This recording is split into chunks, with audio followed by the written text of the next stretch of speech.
Galera, hoje estamos aqui lançando nova dupla. Felipe e calma, Felipe e Priscila vai cantar a música pra vocês. A música é muito chorada. O velho estradeiro com seu filho foi lá. O rapaz era casado e a mulher de empregada. O seu nome agora se quiser provar. E o rapaz, coração duro, ele foi falar.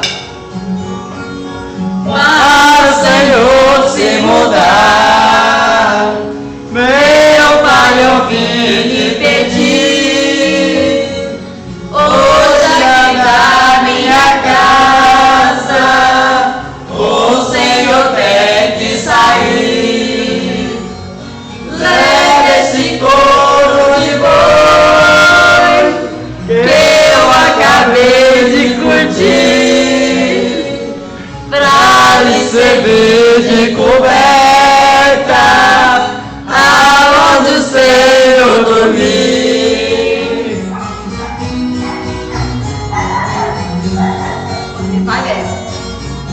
Esse menino canta demais, vai ser futuro, vai ser um sucesso. O mau e velho calado pegou o couro e saiu.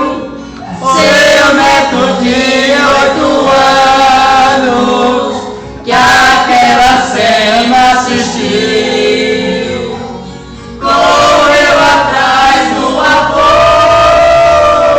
Seu padre possa curtir metade daquele couro, chorando ele pediu. Nossa, nós não mota a câmera.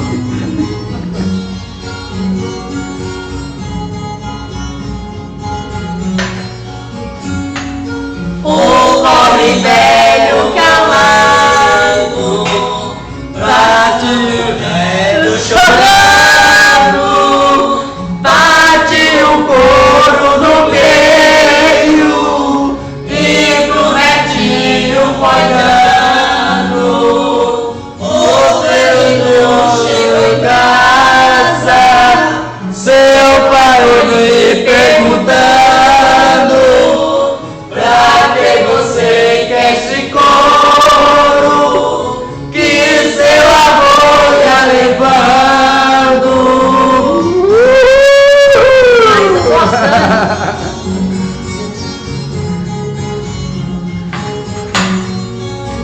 Tem que ficar juntinho. Disse o menino ao pai: um dia vou me casar, o Senhor vai ficar velho e comigo vai morar.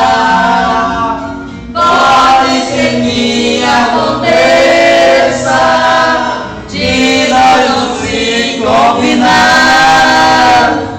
Esta metade do povo